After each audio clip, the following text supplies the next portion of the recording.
Hello. This is gonna be a really casual episode, so hop in for that. If you can't tell by the drop in camera quality, I'm filming on my phone on a stack of books, propped up against a TV and a book, and I'm sitting on a mattress on the ground because my parents' house, I took the bed from my parents' house when I moved. So now there's just an air mattress on the floor with this like 4th of July colored, well, I guess that would just be the American flag blanket. And I wanted to do an episode so I could stay in somewhat of a normal cadence for episodes. So here we are on Black Friday, and I'm doing this. This is not going to be the same kind of episode as the ones I've been doing. I feel like I've tried to do some sort of like critical commentary, cultural commentary. So I'm pivoting, and I'm just gonna do an episode about some stuff that I like while my dog chews on this toy that is a little bit loud, and she's also loud. So anyway, I had an epiphany that this is like my podcast and I can do whatever I want with it. And one of those things that I could do is talk about something positive and not a bunch of stuff that just makes me feel bad. So that's what I'm doing for this Thanksgiving, is I'm giving thanks to music, because that's what we're talking about today. Yeah, we're talking about PC music. If you don't know what that is, it, to my knowledge, does not stand for anything. Doesn't stand for personal computer, doesn't stand for politically correct, but it is a music label based out of London that I think totally, for me, like changed the way that I look at music and think about music and engage with music. And that is such a good thing that I wanted to talk about it. We're gonna switch out her toy. Do you want the one that doesn't squeak? Anyway, yeah, I just feel like by the time I hit like 18 or 19, I really let snobbishness, pretentiousness for lack of a better word, kind of keep me from enjoying fun music. I felt like there were certain genres that I had to like. I felt like there were certain things that I was encouraged to be into that I think I was sort of forcing myself to like. And more or less, I think these artists sort of, I mean, they changed that for me, because I had the, I guess, license to treat it as if it was serious music, because it is serious music, but at the same time, like, it is fun and it can be quite silly, and it is, I think, quite like feminine in a way. And I think it released me from expectations. It has been a very positive thing for me, even though, I guess, just some background, I feel like I was raised on music that is very lowbrow. Like, I wrote down some examples here on my laptop. I still have a script for this, guys, even though it's very off the cuff. Some CDs that played in the car when I was younger. Blink-182, Enema of the State. Apparently I was very into this when I was under the age of 3. Prince is just like a greatest hits album. The Black Eyed Peas. I think we had a couple of their albums, actually. Shania Twain, whichever album had Man, I Feel Like a Woman on it. The Dixie Chicks, also, I think most of their CDs. Britney Spears, all of her albums, pretty much. Mariah Carey, Gwen Stefani, Love Angel Music Baby, that played. Heavy rotation on that one. 50 Cent, Kanye West. Kanye West, I think, being sort of the exception to that. And it's Mariah Carey, Shania Twain, Dixie Chicks. I feel like that kind of all, it transcends a bit, but I feel like the majority of it is considered a little, not trashy, but it's pop music. It's made for a lowest common denominator audience, which is not to say that those things are not good.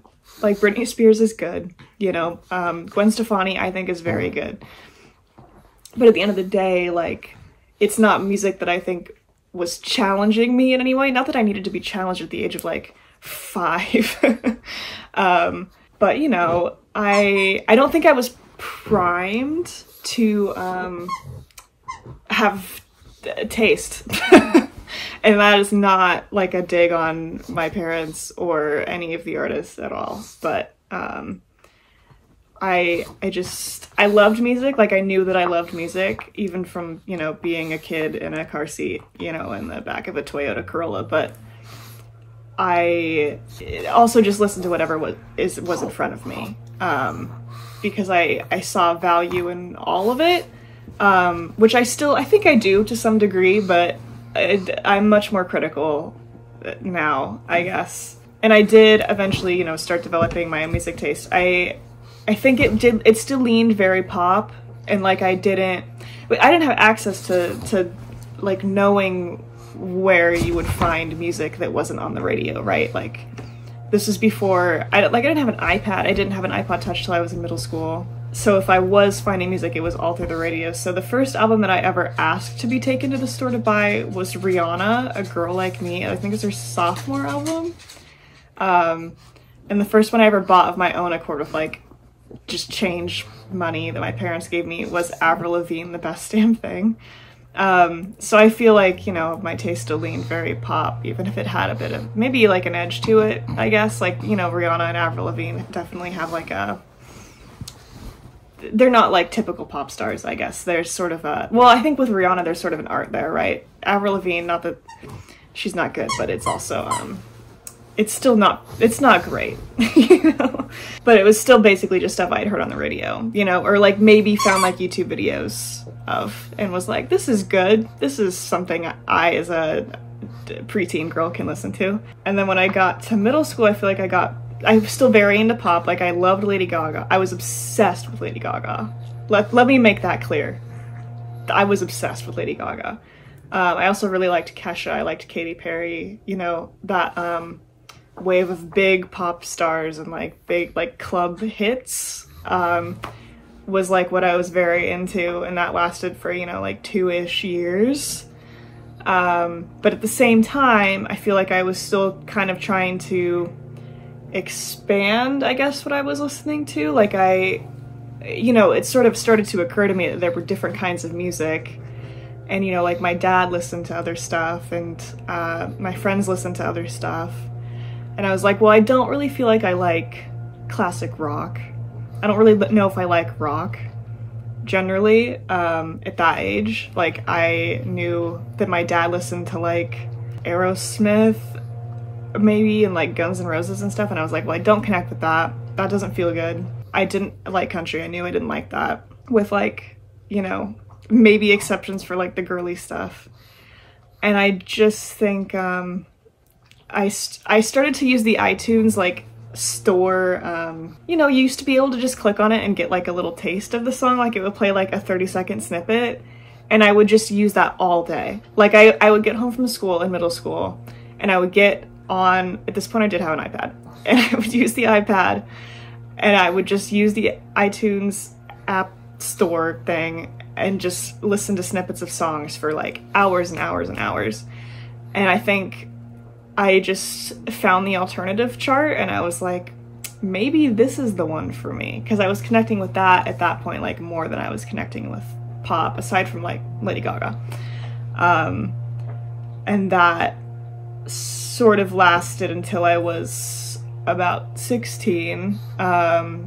Through that time I also got really into like emo, pop punk stuff. Emo in like the, you know, the colloquial sense of the term, like Fall Out Boy, Panic at the Disco, Paramore. And that definitely only lasted until I was about 16. But I was very into that. Like, if you knew me at that time, that probably was what I was known for amongst like peers and things, which is a little bit embarrassing, but it's fine. But I think I started to get more diverse like going into high school. I got very into indie rock, emo, still into pop. I think Fall Out Boy was my biggest thing for a couple of years. Had a Tumblr blog sort of dedicated to that, which was fun. Saw a lot of those shows. And I saw Fall Out Boy as like being an alternative thing. Even though like now I can recognize like it is radio pop music, it's just a different sounding radio pop music. Like, it was different enough at the time that it felt to me like I was doing something different, I guess. But, you know, the same Tumblr blog also had like you know, the Strokes and Arctic Monkeys and the 1975 and like other, you know, indie rock stuff, LCD Sound System, whatever, and like Marina and the Diamonds and Taylor Swift and Charlie XCX. Like it had pop and rock and whatever, like all kind of thrown in, and that's like what my tastes became. And at this point, like I don't think I really did identify with radio pop music, even though I was listening to pop music. Like it was like, at least I'd found it of my own accord, right? Like it felt like it was mine. And I think that with music, that's, at that age, that's what's really important. If you're gonna be somebody who like really cares about it and feels like, you know, it's something that you're gonna put a lot of time into, and that's like how you get some sort of emotional release and whatever, it has to feel like it's yours, and it has to feel like it came by you, you know? Like you didn't, it's not something that was shoved at you, which in hindsight, I can sort of see an argument that some of these things were shoved at me, you know? Like I had a passing interest in One Direction that was being shoved at me. Taylor Swift was being shoved at me. But at least it felt like there was some sort of emotional connection there regardless, whether that was through like other fans, you know, like fan blogs, fandom stuff, or just whatever other connection I had to it. That was important. And I feel like one pop star that always did feel like mine was Charlie XCX. And she's kind of like the main player in this episode. So I'm just gonna get into that. She debuted in 2012 with the album True Romance. Was it 2012 or 2013 actually? Oh, it was April 2013. Look at me being wrong. It was sort of like a gothy pop record. Like you could tell she was listening to The Cure and Young Lean like all at the same time, and it sort of just like came out that way. But it rocks. I still to this day think that that's like a really fun pop album, even if it's like pretty unpolished. And you know, well honestly that's like what about it makes it so fun, is that it is unpolished and there's like samples and, you know, sounds that sound like so influenced by, oh my god, saying sound so much, but SoundCloud. And that was just really appealing to me at the time and still is. And the title's a reference to the Tarantino / Tony Scott movie, which I also really love. So I don't know, it just feels like there's a lot there aesthetically that I really liked, connected with. And I think I found her through a playlist that Lorde had made on Spotify. Because I feel like artists used to make Spotify playlists a lot more than they do now. But yeah, she had a couple playlists on there, and You by Charlie was on there. And I really liked it, and I just found the rest of the album from there. Yeah, so that was like probably summer of 2013, because I also got really into Lorde around that time. Before that, though, and this is stuff I was not like present for, Charlie did come up on SoundCloud. Had some mixtapes that I've gone back and listened to like quite a bit. I find them pretty enjoyable. Yeah, Super Ultra mixtape in particular. It's really good. She also blew up a little bit prior to that without me like knowing that it was her, with I Love It by Icona Pop, which she wrote and also has featured vocals in. And I do think that song is really carried by the lyrics. Like, obviously it's like a hard-hitting club banger, but you know, it's not what it is without crashing your car into a bridge, you know? I feel like it's a good introduction to her work in a way, because it's, I don't know, a lot of her music is like carried by these like very simple phrases that like on their own don't really work, but like because it's a pop song, because she says it with like so much meaning, it feels like very liberatory. And that song definitely feels that way to me, at least. Like if you hear it in a club setting, in a show setting, I mean, people really connect with it, and like it's always a highlight. Like every time I've seen Charlie, it's a highlight. I saw her at Coachella earlier this year and she did it, and it's the song everybody knows. And I feel like that's like one of the best show experiences I have ever had, you know, is everybody dancing to that song. And I just feel like, you know, there's something almost like emotional in it, in those settings, you know, everybody being that like heightened and like experiencing the same like freedom all at the same time. I don't know. Like I know there's that one like meme video where Charlie was like performing in Germany and she's like, I thought this fucking song was big in Germany. What the fuck are you doing? Because because nobody was giving a shit. But like every time I've seen it, people really do give a shit, and it's beautiful. It's wonderful. That and Vroom Vroom. Also, that's like an amazing experience every time I've seen it live, or it's been played when I'm out.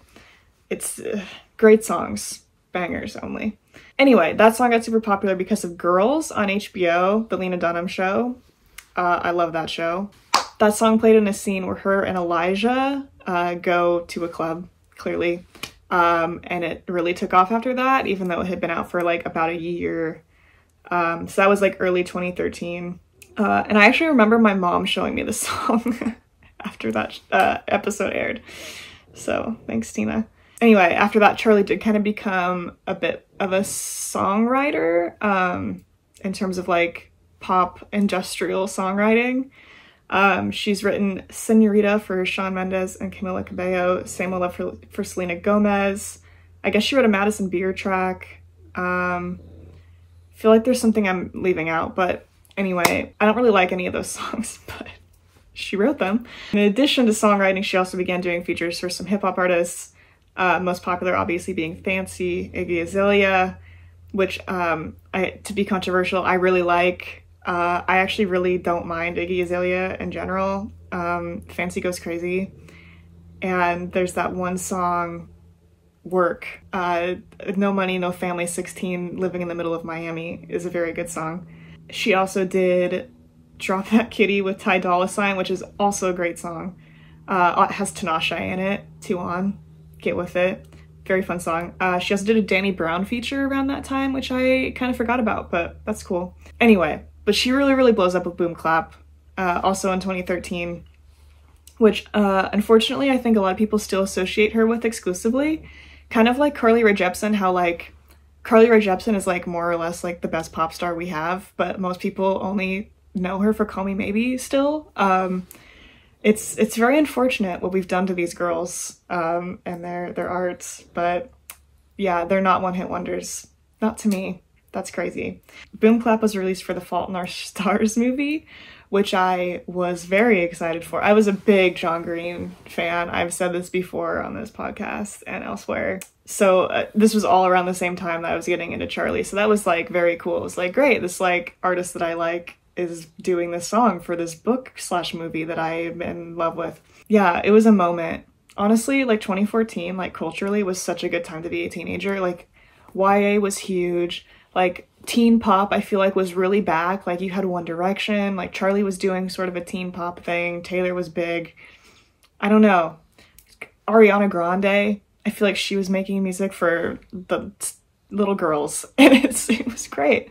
I just remember really looking forward to everything at that time. Literally any release was like, oh, this is like the biggest thing ever. And I feel like marketing for music was like there's a lot of investment in artists still at that time. Like it wasn't so much about streaming, it was still about buying albums, like the record, you know? And that it felt a lot more exciting. I wish we could go back to that. It would be really cool. Yeah, I still do like Boom Clap. It's like very like synth poppy and fun, and it's almost like a pretty pop song to me, at least. Like it's got those like sparkling synths in the back. But yeah, it's a radio smash. Everybody loves it, and it was everywhere for like an entire summer.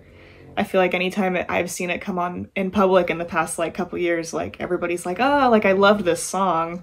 You know, even people that don't usually like pop music are like, oh, this one was good. I liked this one, you know? And I feel like that summer, like 2014 was like maybe like top 3 summers of my entire life. So I have like really good associations with it, just like hanging out with friends and going to shows, and I don't know. It was great. It's a good time. Yeah, so anyway, her sophomore album, Sucker, debuted later that year in December 2014.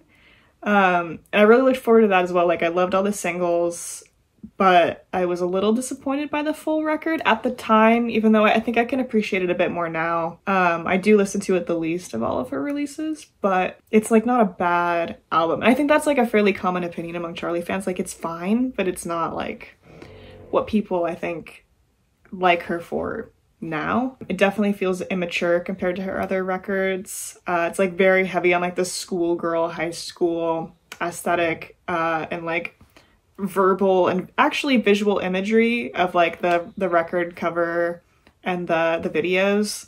And even though like I was in high school, I found it like a little bit juvenile, I guess. Like it was still like, I don't know, like break the rules, you know, it's like, I don't want to go to school, blah, blah, blah. And it's like, well, sometimes you might have to. It just, it was not made for, maybe somebody with a maturity complex, but that's fine. I liked kind of the electro dance, punky, whatever she was going for. Like, I do think that that's like a fun sound that wasn't so popular at the time. And I don't know how well it's aged, but it, you know, at the time at least it was a little bit different from other stuff. What is kind of funny about the record is that throughout the whole thing, it has writing credits from like Ariel Pink and like Rostam from Vampire Weekend and Rivers Cuomo.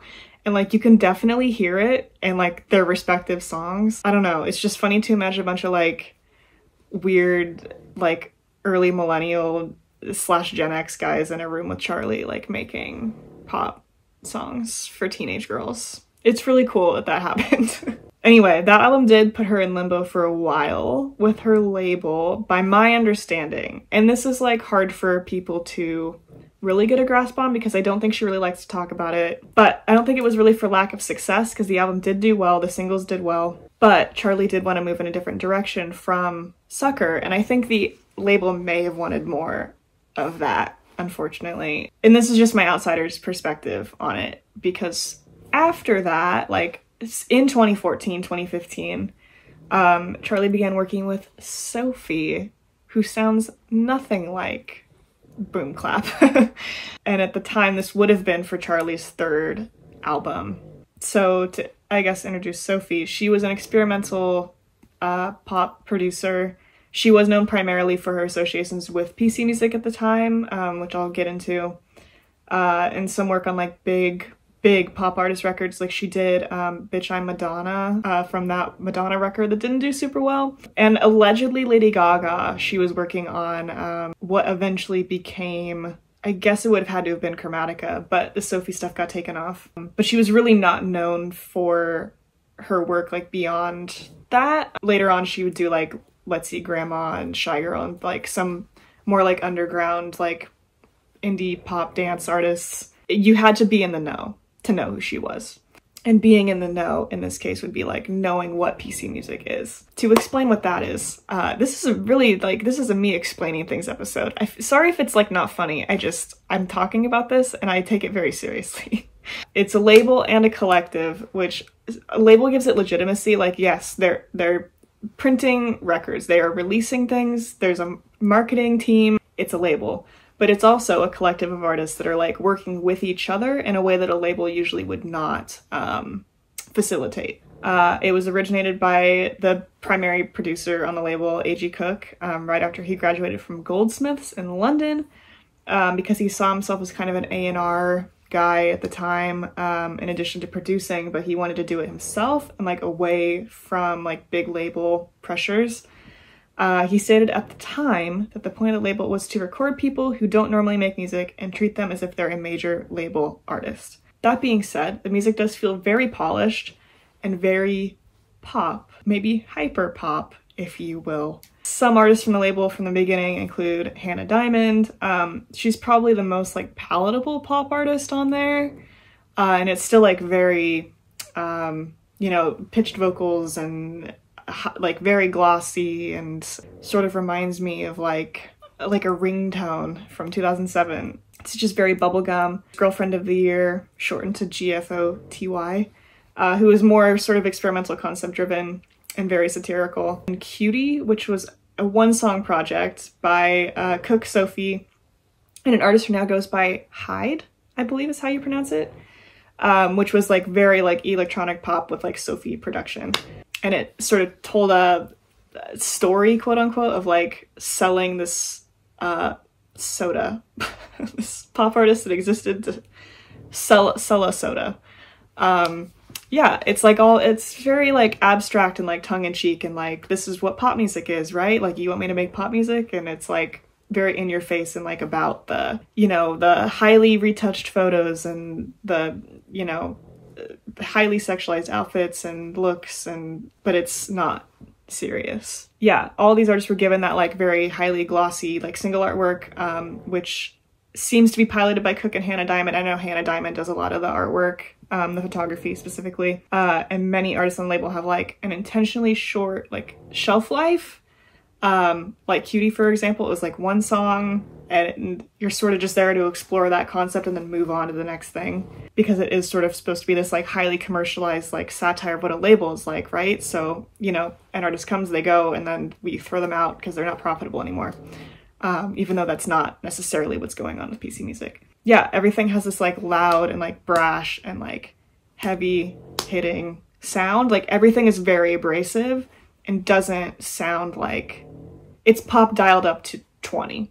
Because, you know, like sometimes a song on the radio will hit you and it's like, oh my god, this is like really obnoxious and like the beat's too much and everything's like blah, blasting at you all at once. But not like this. This is very like intentional and like sounds like scary at first even. So with that in mind, PC music has had a lot of critics from the beginning. People that just don't think it sounds good, which is fine. There's a Fact article that referred to it as a contemptuous parody that wasn't meant to be anything more than like ironic, which I don't necessarily agree with. I don't think it's contemptuous in any way. I actually think a lot of these artists really care about pop and like want it to be better and like not commercially driven and to actually be a genre and not just entirely industry driven. And that I think is like somewhat admirable, even though, you know, because I think you have to really like something to make fun of it. To do a satire in pop music, you have to understand pop music, you have to like pop music, you have to know the conventions. And I think everybody on that label would fall in that category of caring about it and knowing it really well and like having periods of their life where they were obsessed with it and like really studied it. And that is just so rare, you know? I feel like a lot of people that go into pop music end up on the radio because that's what the label wants. They didn't want to make pop music. You can tell, and that makes music worse. Everybody's making stuff they don't want to make, and I would prefer to listen to stuff where people wanted to make that thing, you know? There's also a Guardian article that I found that interviewed Hannah, Girlfriend of the Year, Danielle Harrell, who also kind of helped co-found the label, but like not entirely, and AG, and it was like skeptical of the whole enterprise and sort of makes the label seem like they were a bunch of goofy kids that didn't really know what they were doing aside from the marketing aspect. I don't think that's true either. Yeah, I think some people don't like it, and this is a personal theory. Nothing anybody has articulated, but like poptimism became quite the thing around the late 2010s, you know, appraising pop music with like the same lens you would give like an indie record. Like suddenly, you know, like Pitchfork is putting like Arcade Fire and Taylor Swift next to each other and saying they're both good, and that has never been a thing until now. And I think seeing pop music sort of get like the piss taken out of it, for some people rubbed people the wrong way because they were trying to take the radio stuff more seriously than they were trying to take an escalation of that idea seriously, if that makes sense. Maybe just me projecting, but I do think that's potentially part of it. I think the critics are wrong, because I think that music like literally like changed my life. I found Sophie during the summer of 2016. This was like post Vroom Vroom. I wasn't someone who looked up producers during that time, so like I had listened to Vroom Vroom, which came out in early 2016, but that was like something that would change pretty quickly. I would familiarize myself with producers. I mean, Sophie was the first producer that I really cared about. My friend Tara showed me Lemonade, summer of 2016, and which is interesting because so she's like 3 years younger than me. She found it through a member of Pentatonics. I think he talked about it on like a YouTube channel or his Instagram story or something. I just find that that's funny how it trickles down to me. Lemonade in particular was like nothing I'd ever heard to that point. Like it like bubbles in your ears. It's not really meant to be pleasing. It was just like an immediate like holy shit, you know? It was like in other areas that I had never contemplated before, and this was before me understanding what like Aphex Twin was, or like One O Tricks Point Never, or like anything that was sort of like maybe in that category, because she was my introduction, you know? And that it blew things kind of like wide open, I guess, in a way. Like I continued to get really invested in Charlie. Like I was listening to Product, which is Sophie's, it's more of a project than an album, but it was like a bunch of Lucy singles that all had this like highly experimental, like the sounds were sort of meant to evoke like silicone and metal and plastic and like bubble wrap and physical items, and not just, you know, it was not meant to be pleasing, but it is somehow. Like it sort of is almost like an ASMR experience, but it's like, it's very cool.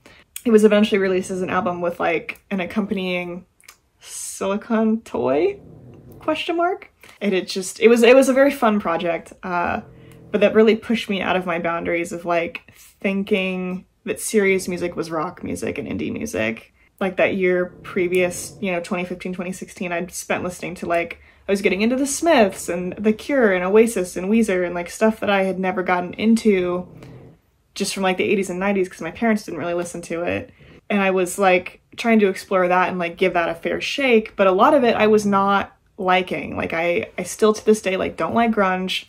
I tried to connect with Riot Grrrl and like I like Sleater-Kinney, but that's kind of it. You know, it didn't really work for me outside of what Oasis is like one of my favorite bands. The Smiths is one of my favorite bands. Those have really stayed. Don't get me wrong. But a lot of that just does not click with me. And I feel like Sophie and Charlie were like artists that were there that were like, hey, it's okay maybe if you like this like fun electronic stuff and that can still be like artistic, it can still have value outside of somebody like marketing something to you. It kind of pushed me also in like this direction of like, well, if that's a sound that I like, you know, this first year of college, like maybe I can spend getting into other like similar artists. You know, I found some more like experimental stuff. I was getting into hip hop too. I'd never really given hip hop a fair shake outside of Kanye.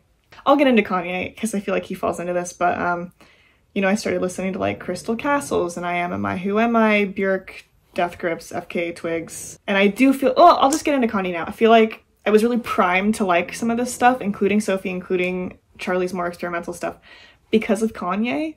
That's like maybe an entirely different episode, but I feel like Kanye West is my foundation for music in a lot of ways because I did start listening to him so early. And I feel like there was always this connection that I had to his music that felt, even though he was so popular and he's a dirtbag, there's so many reasons why I feel like me, you know, this random teenage white girl in Portland, Oregon, like shouldn't really connect to Kanye's music. I did always feel like it was for me and like it was mine and I understood it and it like was saying something that I connected to. And I feel like, so Yeezus is one of my favorite albums of all time. Top 5, amazing record. I could listen to it every day for the rest of my life. And I feel like that was the first album I ever listened to and loved that was like so like aggressive and like electronic, but like in an atonal way, like not meant to be synth pop.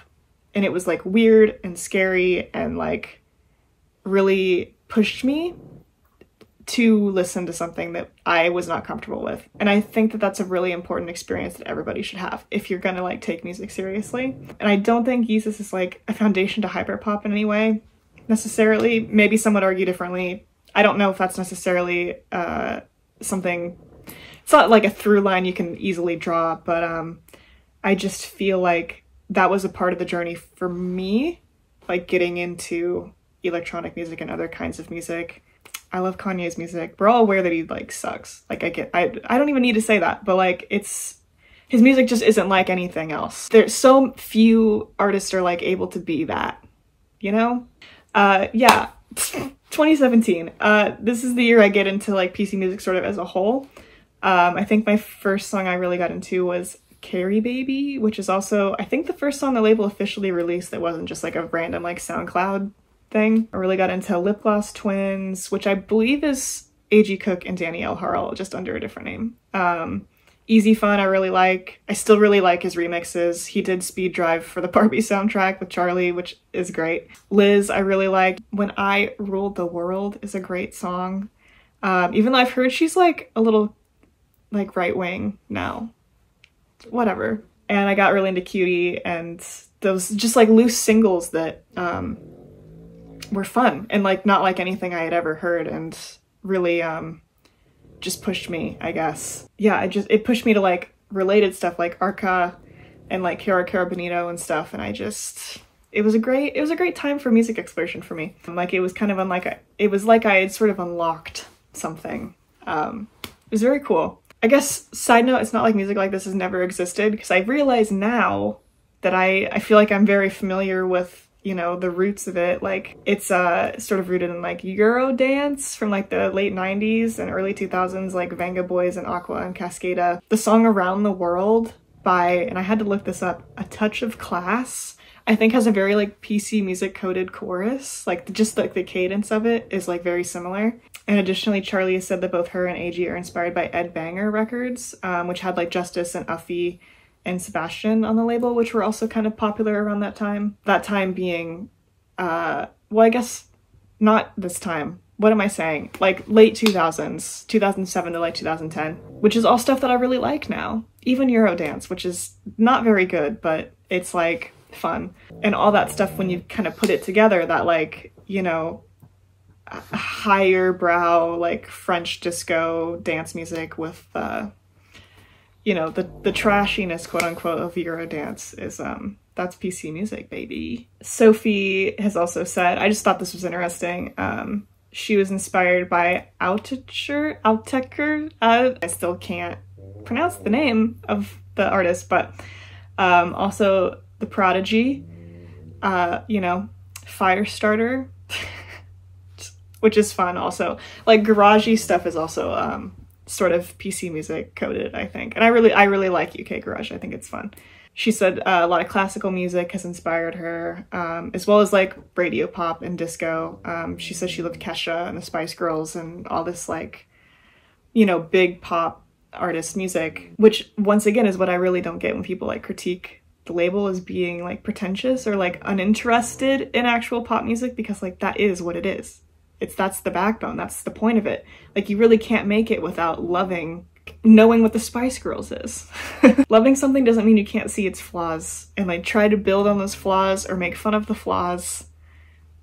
That's just part of what art is, you know?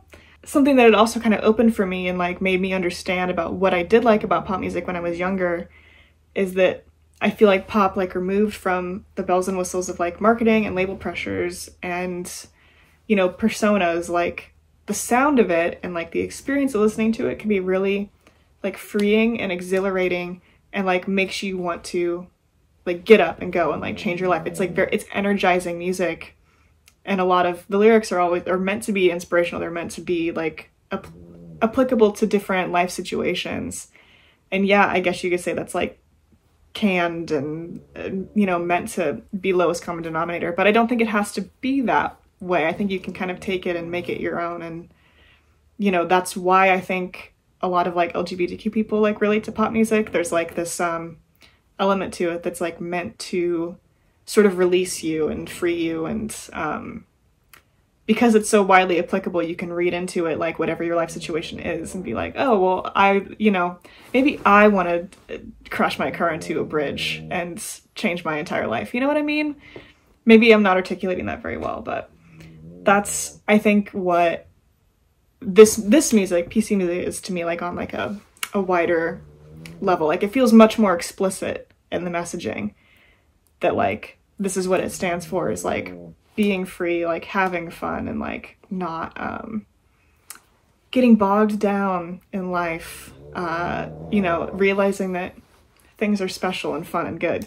And Sophie in particular, I feel like really, you know, embodied that and like loved what she did, and like it's so apparent. And so her one like official album release, Oil of Every Pearl's Uninsides, there's just so many tracks that are like, yeah, like nasty and grimy and like scary, and then there's stuff that's like contemplative and sweet and like has those very pop lyrics of like, you know, It's Okay to Cry is like one of the songs, and I feel like those are songs that really connect with people because they kind of give you that freedom, that release, and are sort of like celebratory of the self, I would say, but like not in a egotistical way, but in a, like, this is who I am way. And this was all sort of around the time that Sophie, like, came out as, like, potentially a trans woman. She actually never clarified. Her friends and family did use she, her pronouns. She, I think, more just wanted to be seen as, like, genderless in the public eye, which is cool. I'm gonna respect that here, not make any assumptions. But I think that journey played into that record and, like, the messaging in the record. And it just, yeah, even though it has that, like, pop messaging, like, it never sounds like radio pop, it's still pushing the boundaries. It's different. People will really come to realize, if they have not already, like, she was a visionary in the same way that, you know, Björk or, like, David Bowie have gotten the chance to be. And I think that that's what she would have done, is, like, continue to push those boundaries her entire life, had she, like, lived beyond, you know, her early 30s. Yeah, it's just, like, it's a really rare thing, and I think that's what makes the scene around this music, like, so easy to be in, was that everybody was sort of, you know, invested in this figure that was, like, so accepting of everybody and, you know, willing to just have a good time. And, you know, it wasn't really about the pretentious side of anything. It was just about making stuff that people wanted to dance to. And that's very cool. Yeah, I really can't imagine actually, like, what any of this would look like without her. Like, I know a lot of this is A.G. Cook, and I'm credit where credit is due for sure.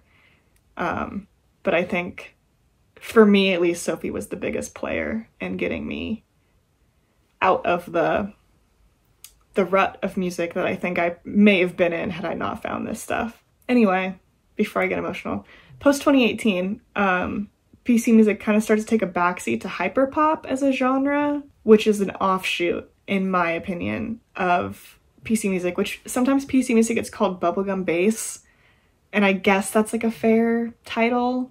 I would rather just refer to it as PC music as a genre. Like, it's a label, it's a collective, it's also the genre, because it has such, like, a unique sound.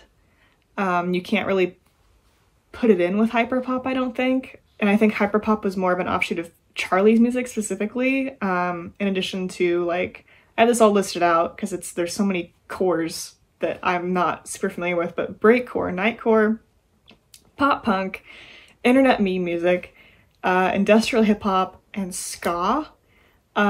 It's pretty broad, and generally you can kind of pinpoint the genre conception around the same time as 100 gecs / 1000 gecs coming out. And don't get me wrong, I like 100 gecs. I do enjoy them. I will say their show that I went to is maybe the worst show I've ever been to in my life. The crowd sucked. And for some reason the sound system was not working very well, and they had to leave early because the sound system broke. And I thought the performances honestly were pretty, like, low energy. That's my gripe. Let me have my gripe. Anyway, I like 100 gecs, but I don't like hyperpop that much comparatively to what came before it. At least, like, it sounds very samey a lot of the time. Feels like there's not a high level of artistry, not to be mean. A lot of the mixes kind of sound like mud because they're made by teenagers in a bedroom, and, like, there's nothing wrong with that. But, like, it gets kind of taken seriously in the same way that PC music gets taken seriously, and I don't think that's fair. Like, the aesthetics can be kind of gross and, like, unrelatable, to me at least. Like, I'm not into wearing cat ears and a tail, so that doesn't really work for me. Yeah, it got very juvenile very fast, I guess is what I'm trying to say. Like, it's a little bit too silly, and I think a lot of it loses that, like, ethos that PC music had of, like, it's not really about the marketing, it's not really about the money. And I think a lot of hyperpop just gets put on Spotify because you know you'll get streams because it's a popular genre, and you might get put on the hyperpop playlist, and it's like, guys, we lost the plot a little bit. And that really exploded during, like, COVID 2020. You know, everybody was home and kids were making music because, like, they didn't have to go to school, which, once again, is good. I'm not knocking that, but, like, get them some support. Get them a producer, maybe. Get them an A&R person. It's cool. I do feel like Charlie, How I'm Feeling Now, that record really influenced the sound of hyperpop. You know, Dylan Brady was on that record of 100 gecs, and, like, it had a really wide reach that year, because it was sort of about the pandemic. Like, it was about being inside and being stuck, you know, in quarantine. And it's sort of a weird roots for a genre to have where everybody's inside, and it's not really about going out. It's not really about connecting with people outside of the internet. And that to me is like very limiting. And I think, you know, by the time that happened, like I was 22, I just graduated college, and like I think I was more ready to take what I had learned from, you know, like PC music and the music I already found and like applied it more broadly to like different tastes. Like I was getting into like cloud rap and Aphex Twin and like more electronic and experimental forms of music. And like that, you know, I had the foundation of the things that I like, and I was able to use that to explore more than just hyperpop, which felt like it was for people younger than me at that point. And it did sort of start to feel around that time like PC music was getting quieter in the first place. Like, aside from 7G, which did come out that year, that's A.G. Cook's solo record. It's great. It's super long. There's a lot on it. Something for everyone, I think. I was finding like some other things to be into, and that's like fine. You know, I sort of went back to some like more popular radio pop music. I got into like indie folk and stuff that I had sort of ignored just because it was like quote unquote like too slow. Expanding even more, and that's like it's a positive thing. But yeah, unfortunately in January 2021, Sophie passed away. I'm not going to get into any details. I don't really want to. It makes me sad, but I was very upset about that, and I think it sort of forced me to realize the impact that she'd had on like my life and like that music had on my life. You know, I think I've just been really appreciative of it since then, and like I sort of understand like where it falls within my life, and yeah, I'm grateful for it. And that's, you know, it's kind of, unfortunately, that's that a bit. In recent years, I've really enjoyed Charlie Crash. Great album. It's not like very experimental. It's like meant to be like a sellout pop record, but I listen to it all the time, and it's great to put on while like cooking, cleaning, hanging out, driving. And it's kind of cool to see this. It's sort of more like Ed Banger influenced again. You know, there's some sounds that are a little like Just to See Uffy-ish. And I kind of want to see if like her and AG carry that into the next record, because I know that's coming next year. And she said it's sort of like this minimalist production. So that's pretty cool. I like that. I want to see where that's going. Unfortunately, PC Music did release a statement earlier this year, which is sort of why I'm making this, that they would not be continuing to release anything from the label after this year. I'm not sure where that leaves us with anybody. You know, Charlie was never technically on the label. She's on Atlantic. She's on an imprint of Atlantic. I can never remember which one. Girlfriend of the Year hasn't been on it for a while. I don't know if she's making anything. Namasenda left recently. Umar and Hannah Diamond and AG and Danny are still active. Hannah released an album last month. It was really good. Very enjoyable. Praising that. Go listen to the Hannah Diamond record. I just kind of assume it means they'll be active somewhere else because, like, I don't know, they're all still doing stuff. They're not just going to stop making stuff. They're only in their early 30s. Like, there's plenty of time to make stuff. It's just not super clear what the future of what it looks like is going to be. And that's like, feels like an ending that makes sense. I totally agree with that. But it also is sort of like it's over, I guess. Yeah, it seemed like a good time to release an episode because we're heading into December, and at the end of the year, like, the label's done. So yeah, this is my little bonus tribute episode. You know, if it becomes a genre that's like localized to like the late 2010s, like, and if the influence only stretches into hyperpop, whatever, that's fine, because I feel like the impact it made on like individual people, you know, like me, and the people that go to Charlie XCX nights at Holocene in Portland, like, all those people, you can tell, like, have such a connection to it, and like it really means a lot to them. And that is that's a good thing.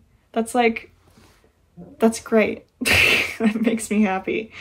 Yeah, I think my next episode is going to be about how people, Gen Zers, me, don't really value going out and connecting with people face to face, or in a club setting or a bar setting, places where people used to meet people and have a release, how that's not really valued in my generation anymore. And I feel like this music really encourages the people that are into it to go out and have a good time and like not be stuck on the internet and not like ignore people, you know, to be connective and social. And that also to me is like a really valuable thing, and is not valued with hyperpop or with many forms of music, to be quite honest, or anywhere in culture. And it's yeah, I think that makes it quite unique and has really impacted me in that way, in a positive way. So if it's on its way out, that is what it is. But it's been a good ride. You know, I think even if you don't really understand pop music or electronic music, you know, there's something there of like artistic value that's worth appreciation, which is why I wanted to make an episode on it. So there you go. I've just talked a lot about things that I like, so I don't know if I'm going to end this one with a big list of things I recommend, because I just gave you a bunch. Go listen to all of it. But my recommendations for this week are a book and a movie. Book is A Visit from the Goon Squad, which... oh, it's over there and I'm too lazy to grab it.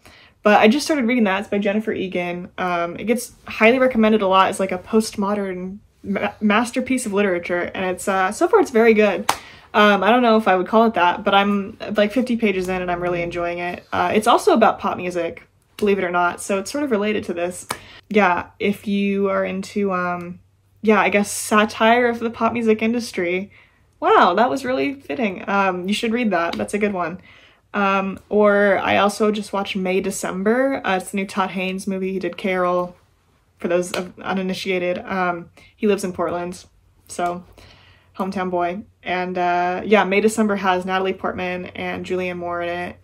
And that guy from Riverdale, I feel he did such a good job. I feel like I'm gonna look it up just because I need to shout out his performance. Charles Melton. Well, Charles, you did a great job. I feel like if there's a movie to watch for like Oscar performances for next year, that would be the one. And if none of them get nominated for like Golden Globe, Oscar, whatever, prison for the people nominating, because it was great. It's about, without giving too much away, an actress, Natalie Portman, goes to research this couple that was a tabloid couple in the like 90s. It was highly controversial, and she has to figure out the mannerisms and the inner workings of Julianne Moore's character so she can play her in a movie.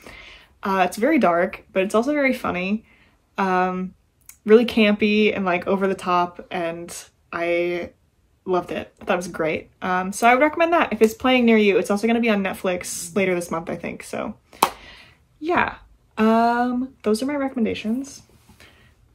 Closing my laptop. This was the episode, and I hope you didn't get too bored, because this was me rambling a lot, and I just wanted to get an episode out. So here we are. Yeah, okay. Bye. Go listen to the music. And if you're thankful for any kind of music, leave it in the comments. I think there's like a Q&A section on Spotify. Just put it there, or on YouTube. There's that. Anyway, bye. Love you. Bye.